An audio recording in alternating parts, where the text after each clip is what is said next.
Assalamualaikum warahmatullahi wabarakatuh. Bismillahirrahmanirrahim. Apa kabar pemirsa sekalian dimanapun berada? Saya tetap berharap saudara senantiasa berada dalam keadaan sehat.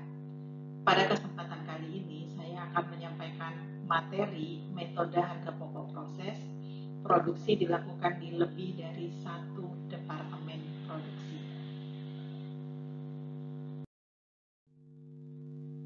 Saudara sekalian, jika produksi dilakukan di lebih dari satu departemen, maka produk jadi di departemen pertama akan menjadi produk masuk bagi departemen kedua.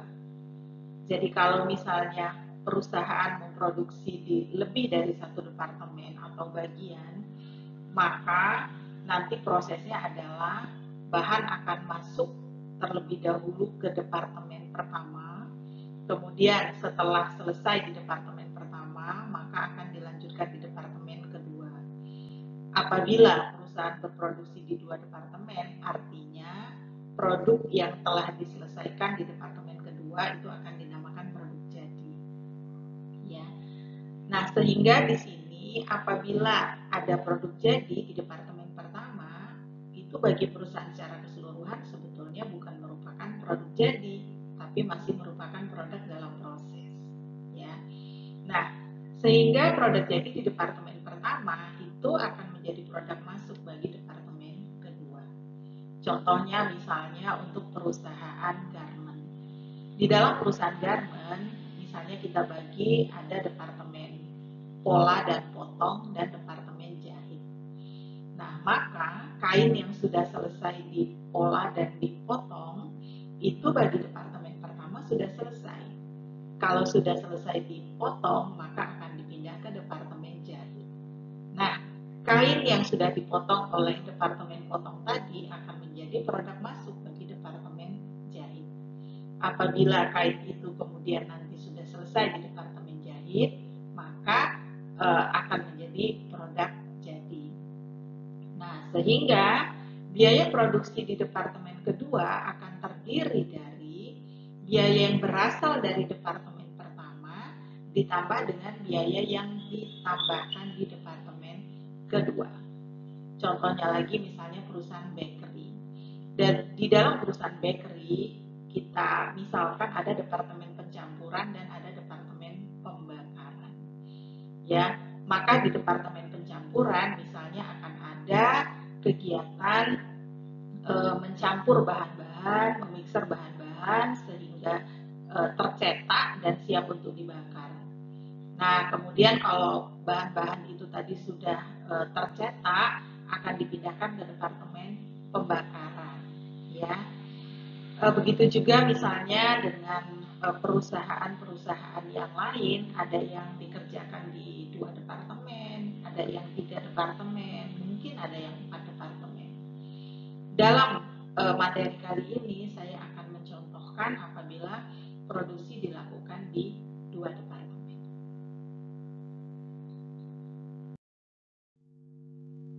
Saudara, ini adalah contoh format laporan harga pokok produksi. Ada beberapa format laporan harga pokok produksi, ya. Nah, di sini saya memberi contoh, misalnya nama perusahaannya adalah perusahaan XYZ.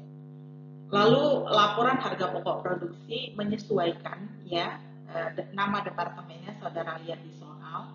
Periode ini juga akan menyesuaikan. Ya, saudara lihat di soalnya, periode ini akan berisi bulan dan tahun. Nah, sama dengan materi sebelumnya, saudara buat kolom-kolom yang terdiri dari arus fisik, unit fisik, kemudian unit ekuivalen. Unit ekuivalen juga akan menyesuaikan apakah nama biayanya adalah biaya bahan baku dan biaya konversi misalnya. Apakah biayanya, elemen biayanya terdiri dari biaya bahan baku, biaya tenaga kerja langsung, dan BOP. Tentunya kolom ini akan menyesuaikan. Nah, saudara memungkinkan juga nama elemen biayanya bukan biaya bahan baku, misalnya biaya bahan langsung. Sama saja ya antara biaya bahan baku dengan biaya bahan langsung. Kemudian di bagian awal arus produksi kita buat produk dalam proses awal, lalu produk masuk proses jumlah. Ingat di sini kita jumlahkan ya. Jumlah produk dalam proses awal ditambah produk masuk proses. Kemudian ada produk jadi dan produk dalam proses akhir. Kalau kita jumlahkan, angka yang ada di sini harus sama dengan yang ada di sini ya. Nah, kemudian nanti setelah kita mengisikan unit fisik, tentunya menghitung unit ekuivalen. Di sini kita tuliskan saja, diulang jumlah produk jadinya sama dengan yang ada di kolom sini ya. Kemudian untuk produk dalam proses akhirnya, ini tinggal dikalikan saja unit fisik dikali tingkat penyelesaian yang sesuai dengan elemen biaya masing-masing.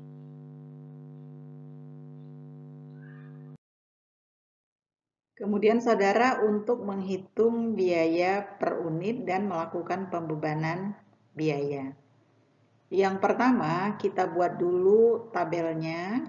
Di sini ada kolom keterangan, kemudian total biaya produksi, elemen biaya sesuai dengan yang ada di soal. Di sini terdiri dari biaya bahan baku, biaya tenaga kerja langsung, dan biaya overhead pabrik.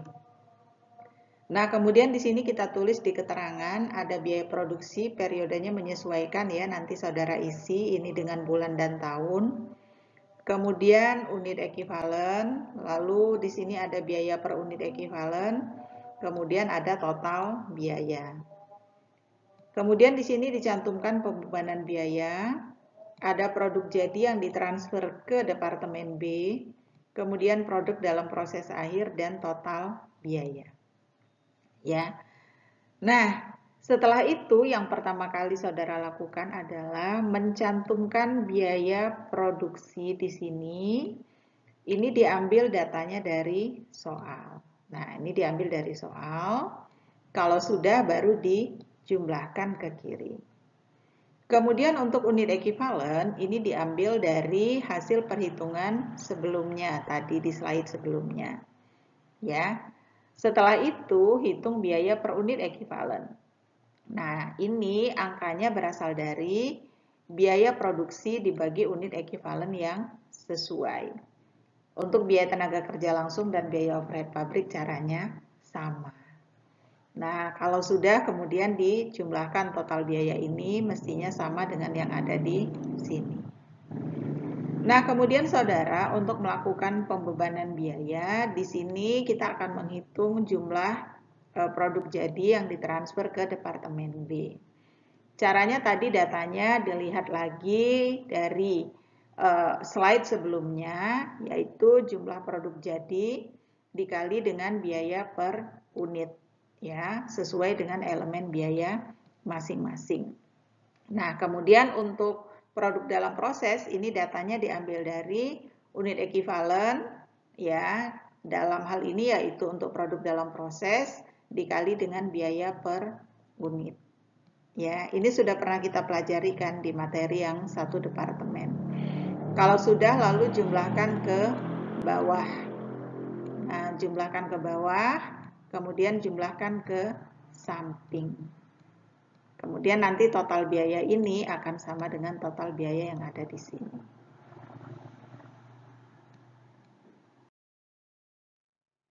Saudara sekalian, ini adalah untuk departemen kedua. Di sini saya kasih contoh namanya perusahaan XYZ, tentunya nanti menyesuaikan di soal. Kemudian departemennya di sini diberi nama departemen B, namanya juga menyesuaikan soal. Periodenya diisi dengan bulan dan tahun. Ya, di sini juga ada arus produksi, ada unit fisik, ada unit ekuivalen. Nah, di sini saudara sekalian, nama kolom kalau di departemen 1 namanya biaya bahan baku atau biaya bahan langsung, di departemen kedua akan bernama harga pokok dari departemen A. Ya, harga pokok dari departemen A. Baru nanti namanya biaya tenaga kerja langsung dan biaya overhead pabrik. Ya.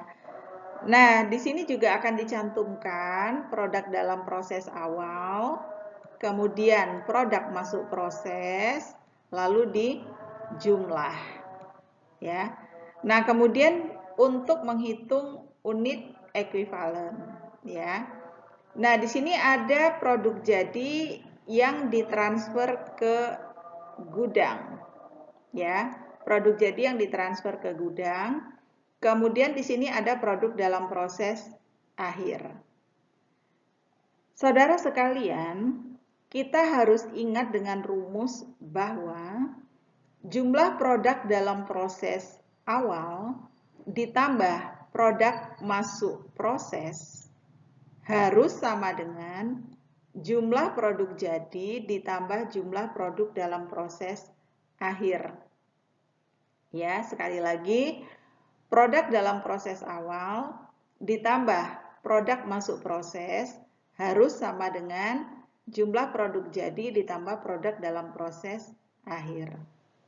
Nah, produk masuk di departemen 2 atau dalam hal ini departemen B berasal dari produk jadi di departemen A. Ya, saya ulangi. Jadi produk masuk proses di departemen B ini berasal dari produk jadi di departemen A. Ya. Nah, nanti ditambahkan dengan produk dalam proses awal, kita ketahui angkanya, ya. Nah, kemudian dalam soal kadang-kadang tidak disebutkan antara jumlah produk jadi dengan produk dalam proses akhir. Saudara hitung saja secara matematis ya. Jadi harusnya bagaimana caranya jumlah produk jadi dengan produk dalam proses akhir itu jumlahnya sama di sini. Ya, nanti akan lebih jelasnya kalau kita masuk ke angka yang ada di soal. Nanti produk jadinya tinggal dicantumkan saja sama dengan yang ada di sini. Kemudian produk dalam proses akhir ketika menghitung unit ekuivalen, di sini kita anggap dikali 100%, kemudian kalau yang BTKL dan BOP ini dikali dengan tingkat penyelesaian. Ya. Nah, di sini akan kita peroleh unit ekuivalen harga pokok dari departemen A, unit ekuivalen biaya tenaga kerja langsung, dan unit ekuivalen biaya overhead pabrik. Saudara, selanjutnya kita akan menghitung juga biaya per unit dan pembebanan biaya. Ya. Nah, bedanya adalah untuk kolomnya saja di sini bernama harga pokok dari departemen A. Ya. Nah, nanti cara menghitungnya kurang lebihnya agak mirip ya dengan yang di departemen A, tapi ada sedikit perbedaan. Di sini saya akan mencantumkan formatnya terlebih dahulu, pembahasan detailnya nanti akan kita lihat di soal. Nah, kemudian saudara sekalian, ini adalah format jurnal. Ya, jadi ini ada departemen A. Kita akan buat nanti jurnal untuk mencatat pemakaian bahan baku. Debitnya adalah barang dalam proses biaya bahan baku departemen A. Nama departemen menyesuaikan soal. Kreditnya persediaan bahan baku. Kemudian untuk mencatat biaya tenaga kerja langsungnya, kita debit barang dalam proses biaya tenaga kerja langsung departemen A, kreditnya gaji dan upah. Kemudian barang dalam proses biaya overhead pabrik departemen A, kreditnya berbagai rekening di kredit. Ini untuk mewakili nama-nama akun biaya overhead pabrik yang tidak disebutkan secara spesifik. Jadi nama-nama biaya overhead pabrik itu misalnya biaya listrik, biaya depresiasi mesin, biaya depresiasi gedung pabrik, biaya reparasi mesin, biaya pemeliharaan gedung pabrik misalnya, maka sisi kreditnya itu mungkin bernama kas, mungkin akumulasi depresiasi mesin, mungkin bernama akumulasi depresiasi gedung pabrik, mungkin misalnya persediaan suku cadang. Nah, dalam hal ini di soal ini nama BOP-nya kan tidak dibuat secara detail ya, hanya ada BOP. Maka di sini kita singkat nama akunnya berbagai rekening di kredit. Nah, kemudian untuk mencatat produk jadi di Departemen A, di sini kita akan debit barang dalam proses biaya bahan baku Departemen B. Ya. Kemudian kreditnya adalah barang dalam proses biaya bahan baku Departemen A, barang dalam proses biaya tenaga kerja langsung Departemen A, dan barang dalam proses biaya overhead pabrik Departemen A. Ya, nah nanti kita akan lihat ini ada perhitungannya. Kemudian di sini adalah jurnal untuk mencatat produk dalam proses akhir di Departemen A.